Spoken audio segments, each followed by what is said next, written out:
ちは。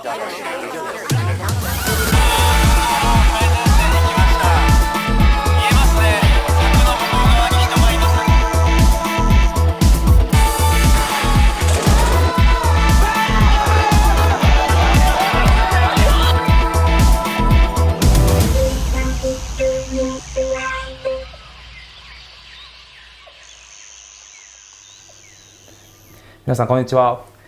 今日ですね、ステークホルダーのですね対話を紹介するシリーズですけれども、5回目を迎えました。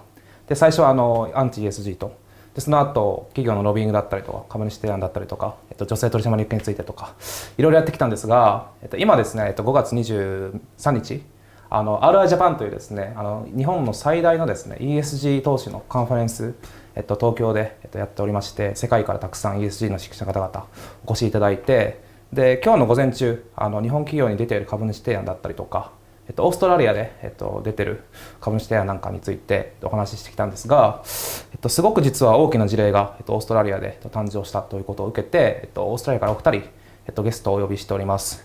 でまずブリンさん、一緒に、横で座っているブリンさんに、お話を伺うんですが、その前にちょっとバックグラウンドとして、いくつか情報を、シェアさせていただきたいなと思います。本日のゲストです。ブリンさんと、あとマーケットフォースの CEO の、ウィルさんも、お越しいただいております。ブリンさんに最初お話をお伺いした後にウィルさんにお話をお伺いする形式で今日、参ります。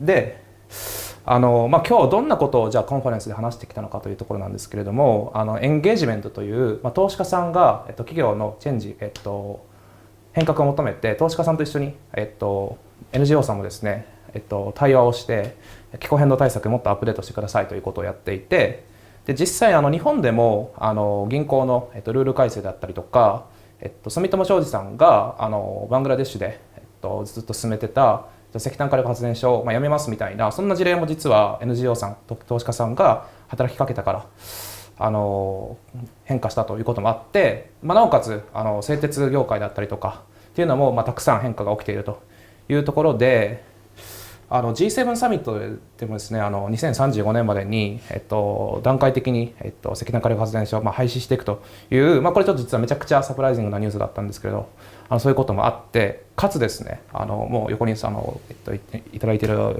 ブリンさんですが、日本製鉄に機関投資家さんと株主提案を出したよというですね、ニュースも、先週ですね飛び込んできてというところで、本当に今総会シーズン前にですね、企業への働きかけラストプッシュみたいな、そんな時期でやっております。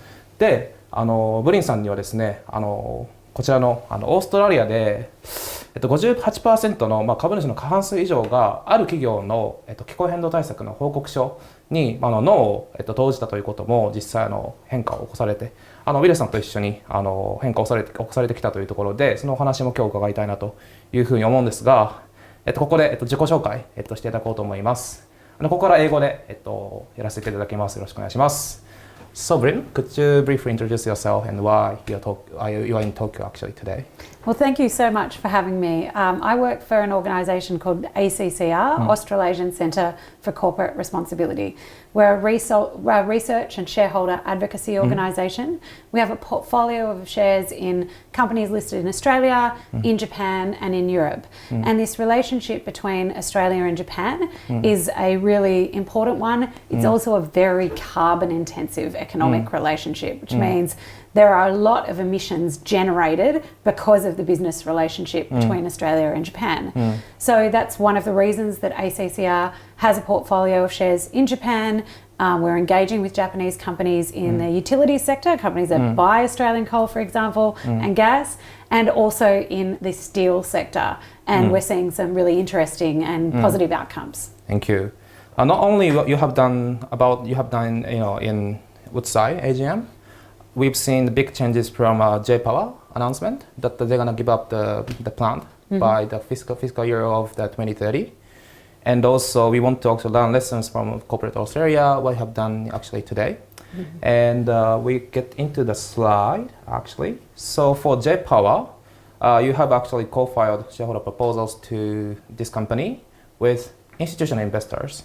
So could you briefly explain what you have done with this company and the biggest changes that you have seen this year? Yeah, so we've been engaging with J-Power for 3 years now, and we've been engaging alongside European institutional investors, including LGIM, Legal and General Investment Management, Amundi, HSBC Asset Management, Man Group. We've had a long-standing engagement with the company about its coal-fired power generation business. That business is not aligned with global temperature goals. It is producing too much emissions, and emissions from coal power generation need to come down very rapidly, and we've just seen the G7 commitment around that to phase out unabated thermal coal power by 2035. So when we started engagement with the company 3 years ago, what we were asking them for was a schedule for retirement of their coal power generation assets. The company did not have a schedule that they were prepared to disclose from their investors. But a couple of weeks ago, we have started to see more detail coming from the company, and that is a very welcome development. So what they have said now is that they are going to close 5 of their 16 coal power generation units by 2030. We estimate that in total, that is about 16 million tonnes of emissions per year that commitment comes in. So conservatively, if we say that because of this decision, the company is going to bring that retirement schedule in 5 years, then cumulatively, in total, we're talking about 80 million tonnes of carbon dioxide equivalent that won't go into the atmosphere. Now, that's really positive. The company has a long way to go still. They really have to look at their whole, all of their coal-fired power assets and come up with a schedule for retiring them. But it is very welcome progress on J-Power. You escalated the campaign the point where actually you recommended voting against to their CEO. That's right. And did you expected this announcement, to be honest, from this year? No, look, I was quite surprised actually that the company was prepared to go this far, but it just shows speaks to the reasonableness of the demand. All that investors are asking for is a reasonable level of transparency around commitments and around risk that is fundamental to an investor's decision of whether or not to invest in a company. So I think that this will give J-Power investors some level of comfort that the company is taking some action. It's a positive development, but there's still a long way to go. Thank you. And this year, you filed several proposals to the steel sectors. But before we get into the several proposals, you have also engaged with the companies behind the scenes. So could you introduce your work with Jeffrey Steel and Copelco a little bit? Yeah, so with both of those companies, we've had an engagement around their setting of targets to decarbonise their business, including their Scope 3 emissions. And we've started to see some progress. One of the key things that we've negotiated with both companies is a commitment to link their remuneration, so the way that their executives are incentivised to decarbonisation.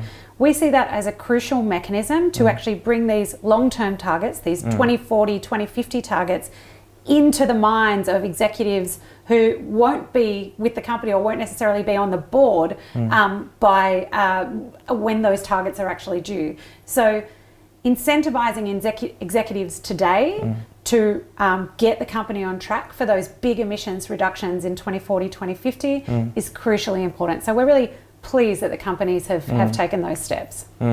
So that happened to Jeffrey back in 2020, actually.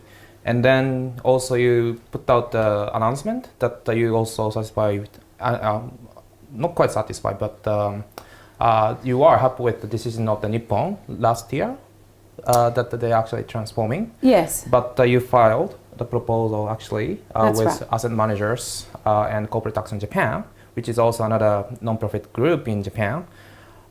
Could you introduce the background of these several proposals and what you expect by companies actually? Yeah, so we see shareholder proposals and negotiations with the company as coexisting. You can do both at the same time. So you we plan to have a long-term relationship with Nippon Steel. We truly believe that they can be a global leader in the decarbonised steel industry, but we also think they're not moving fast enough yet. Last year was our first year of really formally engaging with them. Our asset manager partners, of course, have a much longer history of engagement with the company. But this year, we just didn't see enough progress from the company. And so we decided with our partners, Corporate Action Japan and Legal in General, to proceed. So we're proceeding across 3 topics. One is the setting of targets. We think that the company does not have Paris-aligned appropriate targets, and we would like to see those targets set. 2, again, we would like to see this link between the achievement of targets and executive remuneration, what CEOs and management teams get paid. And then, so both of those proposals have been co-filed with Corporate Action Japan. And then the third proposal is a really interesting one. It's a bit different. It's about the political influence that Nippon Steel has. So, of course, Nippon Steel is a very powerful company in Japan. They have a close relationship with government and a very strong line of communication with government.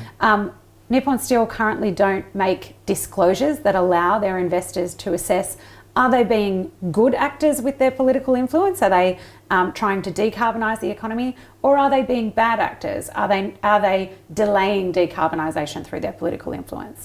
So what we've asked them to do in that proposal is to make disclosures that would allow investors to assess the quality of their political influence and then make decisions beyond there. So we think that's a really important proposal, and we hope that it gets investor support.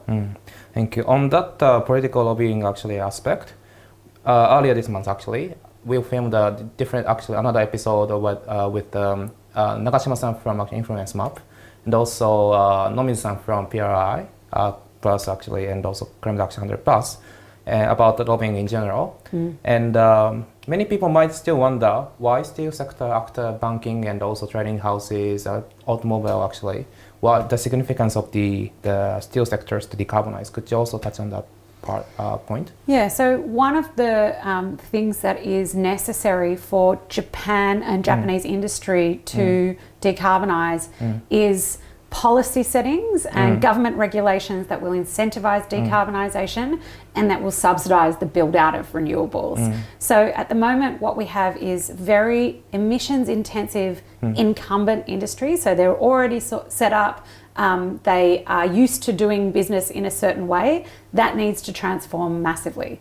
So what we need is Japanese industry to actually be, rather than saying to government, oh, we want things to stay the same, we need Japanese industry to be clearly communicating to government, no, we need your support to build the renewables capacity, to fix the issues with our grid, to have proper competitive energy markets so that we can decarbonise, because there is a huge opportunity for Japanese industry, a decarbonised Japanese industry. What we see is that customers already are prepared to pay a premium for genuine green products. The market for that premium green customer is only going to grow. So what we as investors would like to see is Japanese industry positioning to take advantage of that opportunity to be out in front in that market.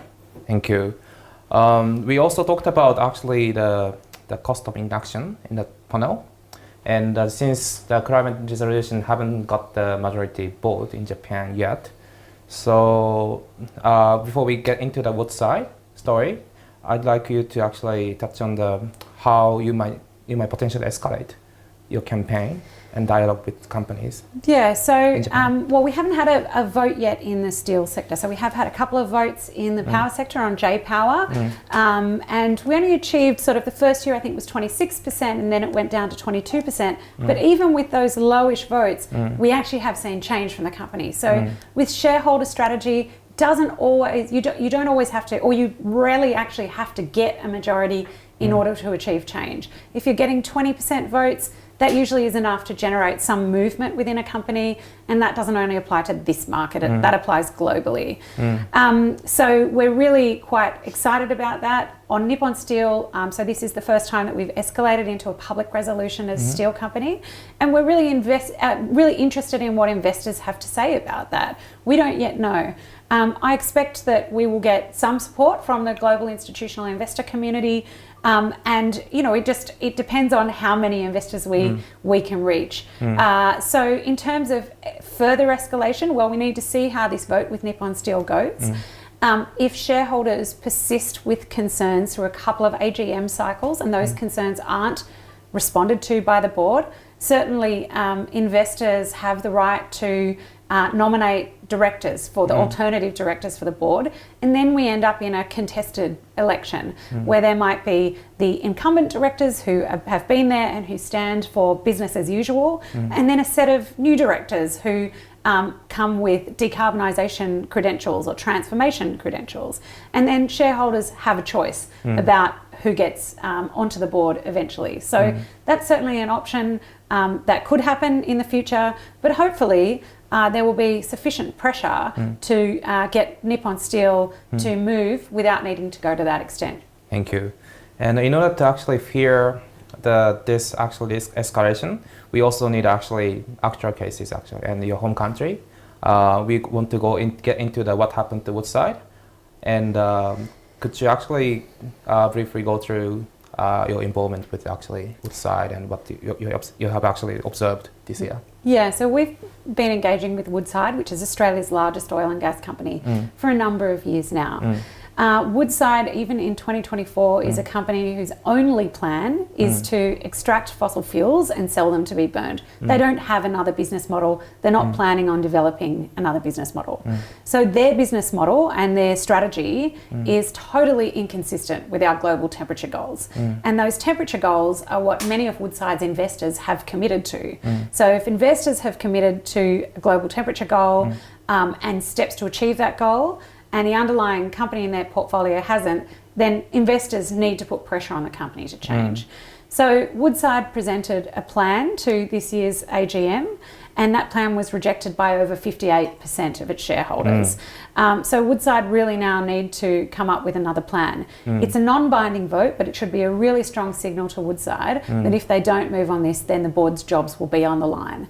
So we've seen some early evidence of this. Last year, 35% of shareholders voted against one of the directors most responsible for the strategy. This year, 17% of shareholders voted against the re-election of Richard Goyder, the chairman.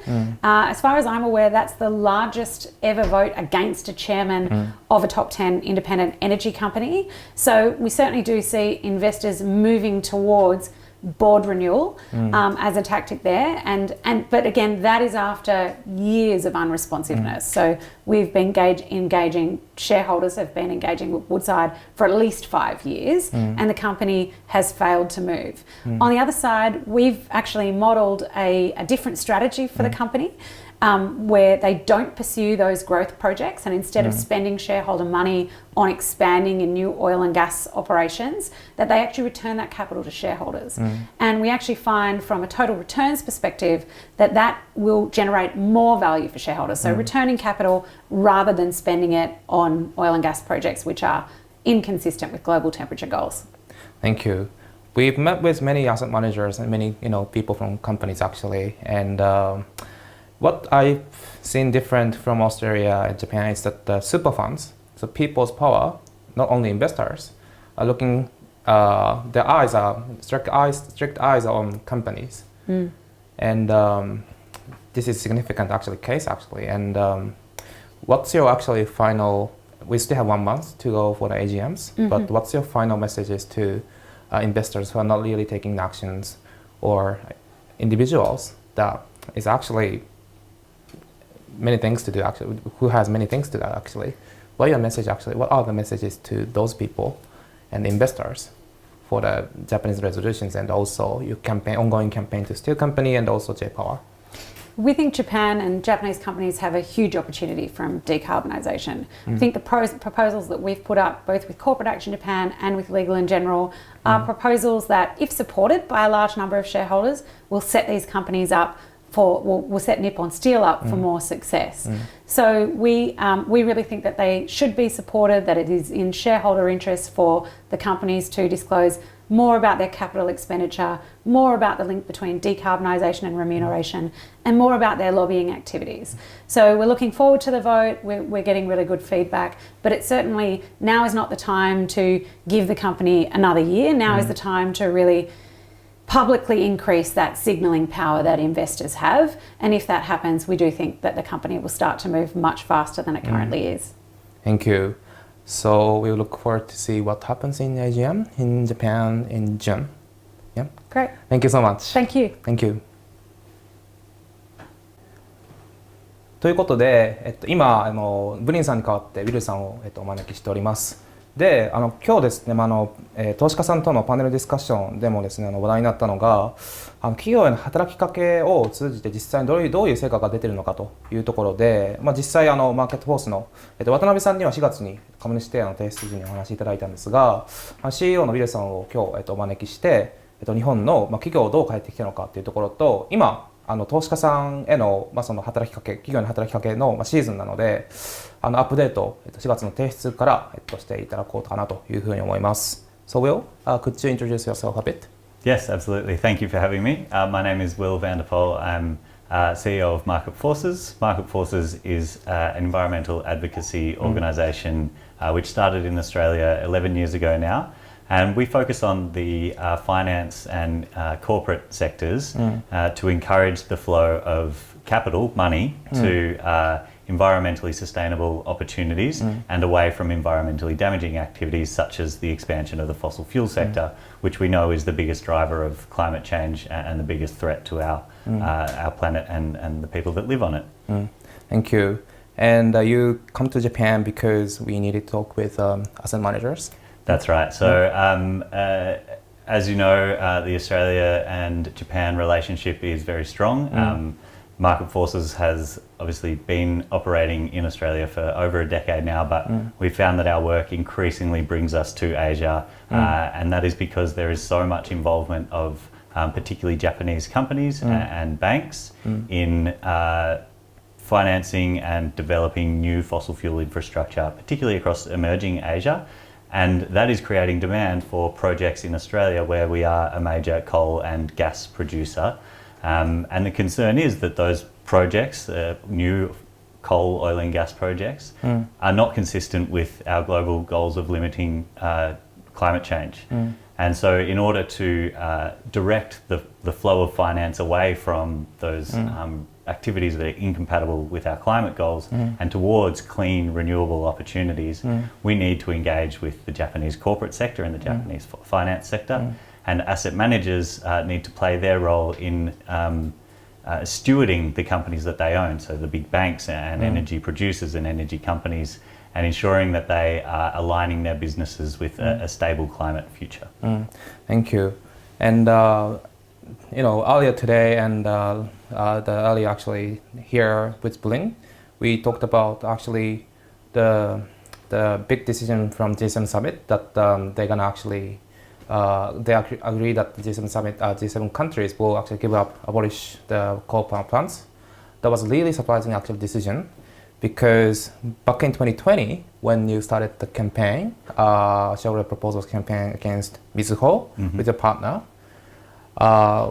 which actually got the 35% actually support from shareholders, and you've come a long way.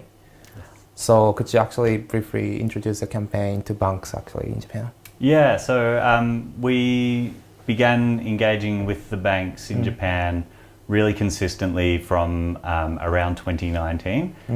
We played a key supporting role in helping Kiko Network file the first ever shareholder proposal focused on climate action at a Japanese company, and that was, as you said, Mizuho in 2020. And since then we've been engaging with Japanese companies and the mega banks in particular more consistently and filing shareholder proposals at those companies. We have seen these shareholder proposals and broader advocacy and encouragement from the civil society organisations as well as shareholders and other stakeholders really gaining momentum and pushing these banks to adopt better climate policies that see their lending to particular fossil fuel activities reduced and committing to no longer finance things like thermal coal mining and coal power generation. However, there is a lot more work to do. We're seeing sort of incremental progress year on year from the banks, but we do still have significant gaps in their policies and activities where they are misaligned with the action that we know needs to happen if we're to limit global warming to 1.5 degrees. And the biggest risk here is the proposed build out of new gas power infrastructure and LNG import terminals in emerging Asia, which involve Japanese companies like Jera and Mitsubishi and Sumitomo and Mitsui. You know, these really large Japanese companies are involved in this fossil fuel expansion supply chain, and finance is coming from the mega banks, amongst others. And so what Market Forces has been working towards is to encourage those companies to shift their financing and their business models to ensure that fossil fuel expansion is not the way that they are moving forward, and instead that clean renewable energy is being built out. And as I said, there's progress being made, but it is not far enough or fast enough to ensure alignment with global temperature goals. And that is why we need big investors in particular to play their role in bringing these companies into line. Thank you. So on banks actually, which is actually the big responsible sector for transition actually, could you actually introduce the discussion on the comparison between international actually counterparts and Japanese banks on decarbonizing strategy and climate governance? Yeah, we do see that the Japanese banks lag their major global peers, particularly in Europe, but also you know, where I'm from in Australia, we are seeing further progress being made and further restriction on financing activities that are not compatible with our global climate goals. So, for example, we have seen all 4 major Australian banks commit to not financing new upstream oil and gas projects, and we've seen similar commitments from banks in Europe as well. The Japanese mega banks do not have those restrictions in place for lending to upstream oil and gas projects. We've also seen, I guess, a greater focus through the bank's decarbonisation strategies in ensuring that or committing to ensure that the finance that they provide to companies, so whether it be through general corporate finance or bond facilitation, some banks are doing a better job of ensuring that that finance is only going to flow to companies that have genuine transition plans, and that is plans to align their businesses with the climate goals of the Paris Agreement, for example. And this is where we're seeing Japanese mega banks' decarbonisation strategy falling short of peers and falling short of where it needs to be.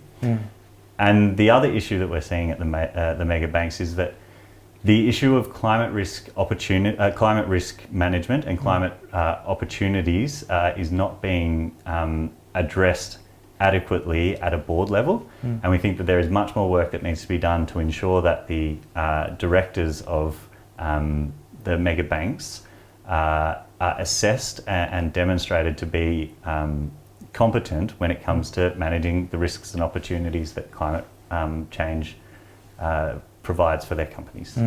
Thank you. And also the bit of comparison between the Australian banks and Japanese banks actually. Could you give some backgrounds? Yeah, so I think a really good example is how a bank like Westpac in Australia has committed to ensuring that from October 2025, it will not finance a oil and gas company, and this is finance in any way, so not provide general corporate finance, not provide bond underwriting, and obviously not project finance either. It won't provide any of those things to an oil and gas company unless that oil and gas company has a decarbonisation plan itself that is aligned with a 1.5 degree warming outcome. And that plan needs to include emissions reductions across the entire value chain, including when that gas company's gas is burned by its customers eventually, which is of course the biggest source of emissions for a company like that. And so we have that commitment clearly from Westpac in Australia. There are obviously flaws and loopholes in any bank policy, and there's a lot of room for improvement there. But on the other hand, when it comes to Japanese mega banks talking about, they say also that they're going to assess their clients' transition plans for alignment with climate goals, but they stop there. They don't provide the detail of what they're actually going to expect from companies and what they're going to require from those companies to demonstrate that they're transitioning and to demonstrate that their business is going to be consistent and compatible with global climate goals. Thank you. And the consequence of that actually delay, the Mizuho and MUFG are top 2 financiers for energy, according to BOCC report actually by Bank RAN actually. Could you actually explain the significance of the existence and the presence of the Japanese banks in this ranking? Yeah, I think this is what happens when you don't have the policies in place that are required to bring the bank's lending activity into line with its climate commitments. And that means that the Japanese mega banks are among the biggest financiers of fossil fuels globally, full stop. But when it comes to LNG in particular, which is one of the biggest threats to climate action globally, is the build out of new LNG infrastructure. And here we see 2 of the Japanese mega banks take out the top 2 positions globally in lending to the sector, and SMBC is not too far behind in the 7th position as well. LNG is actually touched on as actually a transition fuel, and could you actually why LNG just a bit actually on that? Yeah, I think that the science is very, very clear on this point. Now, we hear a lot about transition fuel, but when it comes to new and expanded fossil fuel projects across the board, and that includes LNG projects and new gas fields to feed LNG projects, the science is clear that there is no room in a 1.5 degree Paris-aligned pathway, which is the most stable climate outcome, the best economic outcome, and the best outcome for people on the planet, is if we limit to global warming to 1.5 degrees. And if we are to do that, then there is no room for new and expanded fossil fuel projects, including LNG. So while there is a role in the transition for LNG, it needs to be a declining role and not one that is increasing. Thank you. And on that, actually, LNG in particular, actually the Horizon's program on Tokyo MXTV and other international big media covered the Barossa project actually. And traditional owners came from Tiwi Islands, and they also traveled to Korea.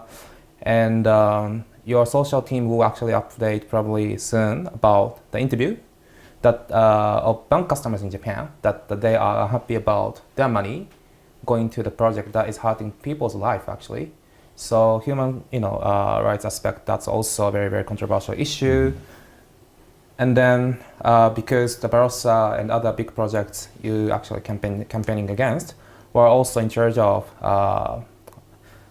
responsible for actually Jera's actually. So could you also go through background for Chubu Resolution, which is actually the parent company of the Jera? Yes, yeah. So Jera is a 50% joint venture between Chubu and TEPCO, and so Jera is involved in the fossil fuel value chain from start to finish, basically. And so in Australia, they have stakes in some upstream gas production, so gas fields. For example, the Barossa project, which has been highly controversial from both a climate perspective, but also, of course, a human rights perspective as well. As Jera is also holds a stake in the Scarborough project, which is a Woodside gas field off the coast of Western Australia. Again, one that has huge opposition from the community from a climate and environmental damage perspective, as well as human rights concerns, because there are Aboriginal traditional owner groups onshore of the Scarborough project, whose lands and cultural heritage is at risk from this project. And so That's Jera's involvement on the upstream.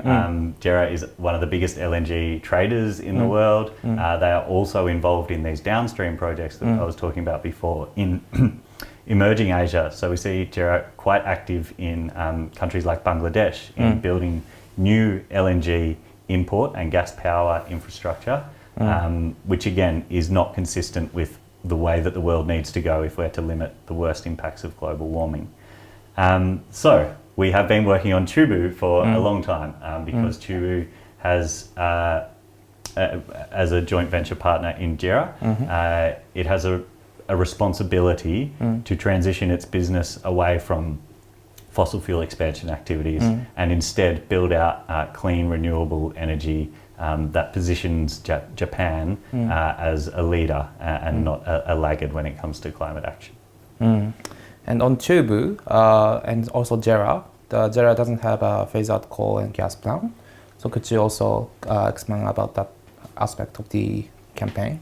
Yes, of course. So with thermal power generation assets here in Japan, we need to see coal phased down rapidly, and the same with gas generation. Jera and Chubu have no plans to do that with their generation fleet.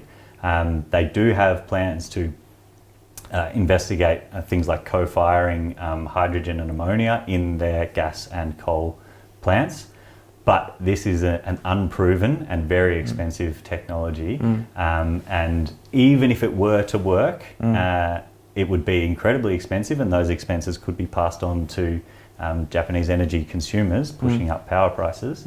And even then, it would still only reduce a fraction of the emissions. It's not actually replacing coal and gas, the dirty fuels, with clean renewables. It's just blending the mix a little bit to bring emissions slightly down, if it works and if it's affordable. Thank you. When it comes to actually this discussion, we always have an argument about エネルギー安全保障, which is actually energy security for Japan. But there's an interesting stats saying that Japan doesn't need Australian energy. Could you actually explain the stats as well? Yeah, so this is some research that has come out from the Institute for Energy Economics and Financial Analysis, IEFA. And it shows that Japan does not need Australia's LNG for its own domestic demand. LNG demand in Japan has fallen by a quarter and is predicted to continue to fall from here. And yet Japan and Japanese companies are continuing to try and expand the industry, not here in Japan necessarily, but in other parts of Asia, and particularly in emerging Asian economies. And that is a huge risk to our global climate goals, because those projects are not consistent with a 1.5 degree warming pathway. Thank you. And we actually invited you because we want to learn from what happened to corporate Australia actually. And Woodside actually, Bling also covered that as well, but could you explain who's Woodside and their involvement with actually Jera as well? Yeah, so Woodside is Australia's largest oil and gas company. It has faced increasing investor pressure for a number of years because its strategy is so far misaligned with what needs to happen in order to meet the climate goals of the Paris Agreement. And so what we have seen is that investor pressure has really escalated to the point where it saw the first ever failed vote on a climate plan, which Britain has already spoken about. Woodside's involvement with Jera is that Jera owns a stake in the Scarborough gas project, which I spoke about earlier, which is off the coast of Western Australia. And so Woodside and Jera are partners in this project, and that is one of the projects that is clearly demonstrating that Woodside's plans are not in line with investors' expectations and not in line with what needs to happen to achieve the goals of the Paris Agreement. Thank you. And I just wanted to actually share with the audiences about the differences between Australian AGM and Japanese AGM, how it looks like. And I have a video ready. Hope that works today. Woodside is steaming ahead.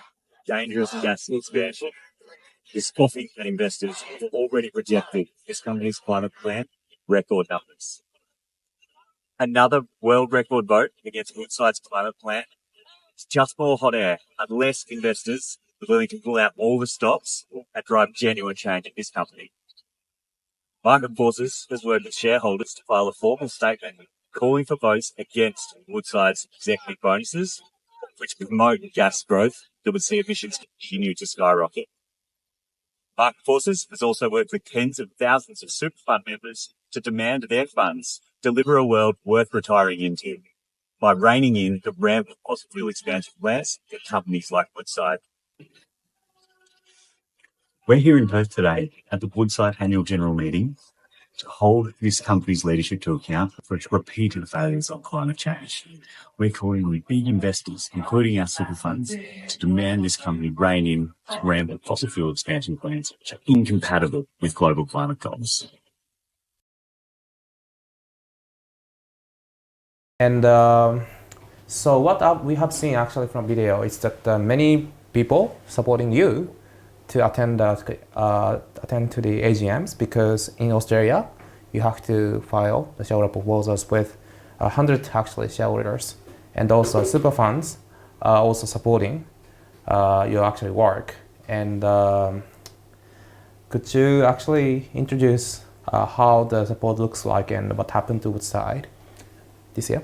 Yeah, so that's right. In order to file a shareholder proposal in Australia, you can do it with 100 retail shareholders, which are typically referred to as mum and dad shareholders. You could also file a shareholder proposal if you own more than 5% of a company, but the way that we have filed proposals with Woodside and others in Australia is with those 100 individual shareholders. We then go out and work with big investors, including pension funds in Australia, known as super funds, and try and get their support for the resolutions or the voting activity that we would like to see them undertake in order to put pressure on the company to change. And so that's what we did and what we have been doing at Woodside for a number of years. And this year we've seen a really significant two really significant votes at Woodside's AGM. So they had 58% of their investors rejected the company's climate plan, forcing Woodside to really go back to the drawing board and respond to those concerns.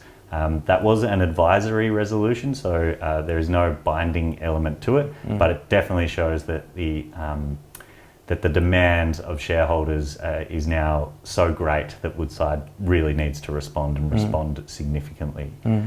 The other really big vote, and this might not seem like as much in terms of numbers, but in terms of impact, I think it's really critical to focus on.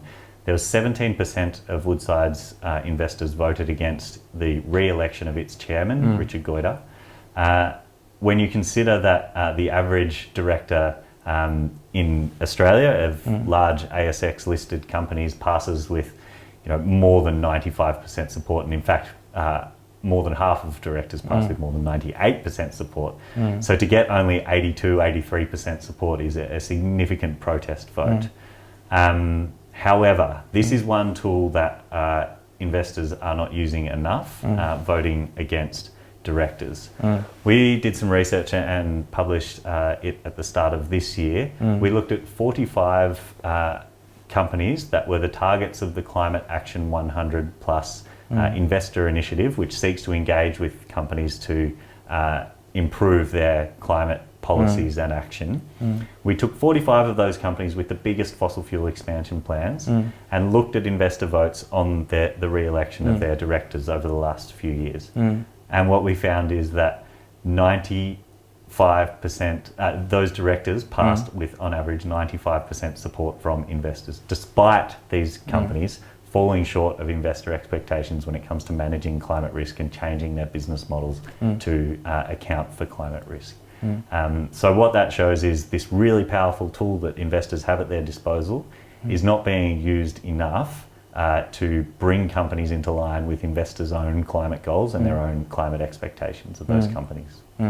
Thank you. There was actually an interesting quote from Minister of the METI last week, saying that Japan lost 34 trillion yen for fossil fuel import back in 2022, actually. So people are starting to realize that we actually need to rethink what we use the money for as a nation, but also from the shareholders' actual money investing into the new project actually. And you mentioned also the responsibility for the directors and also investors actually as well for to choose right people as well. And we've seen the big cases actually from Australia, 35% against last year actually for Woodside director, and this year 70% as I mentioned, and 80% actually vote against its climate plan. But I still don't see that Japanese investors, Japanese companies are afraid of the cost of and consequences of the inaction. Do you have final messages to those people? Yeah, I think that Japan has a really wonderful opportunity to be a leader in energy transition, but it is not taking that opportunity at the moment. I think that Japanese investors in particular have a very important role to play in ensuring that the companies within their portfolios transition their businesses to take advantage of those opportunities and don't stick with business as usual, which is dangerous from a climate perspective, but also financially risky. You know, choosing to invest and put money into new fossil fuel projects is basically gambling that money against the world meeting its climate goals. And that's not a gamble that anyone wants to be taking. And so we think that we need to see Japanese investors taking control of the companies that they own and driving them towards a faster, cleaner transition. Thank you so much. ということで今日オーストラリアから、企業のリーダーと対話する、組織のリーダーお二人を、お招きしました。でカリフォルニア州の、年金基金、カルパースというところが、エクソンモビルと一緒に今こういう対応をしていて本当にきつい要求もカルパースから出ているとか本当に今シェルの、総会も、21日に、あって、ブリンさんも出席したという今日話も実は、さっきあったんですけど本当にこういうエネルギーを取り扱っている企業であったりとかエネルギーに、投資する企業に対しての投資家の声というのが本当に厳しい、風になってきているというところで今年取締役会のスキルセットを出してくださいと開示してくださいということを実際にマーケットホースの皆さんは、求めてますというところで6月、26日と27日ですねに、該当企業の株主総会がありますのでぜひ皆さん注目して、結果をご覧いただければなというふうに思います。それではまた総会に出てからウィルさんにお話を伺おうかなと思うんですけれども今日は企業と、投資家さんと対応を進める本当に大事な時期に、スタジオまで来ていただいて最新情報を、お話ししていただきました。視聴者の皆さんも今日もお付き合いいただいて本当にありがとうございました。次回もどうぞよろしくお願いします。ありがとうございます。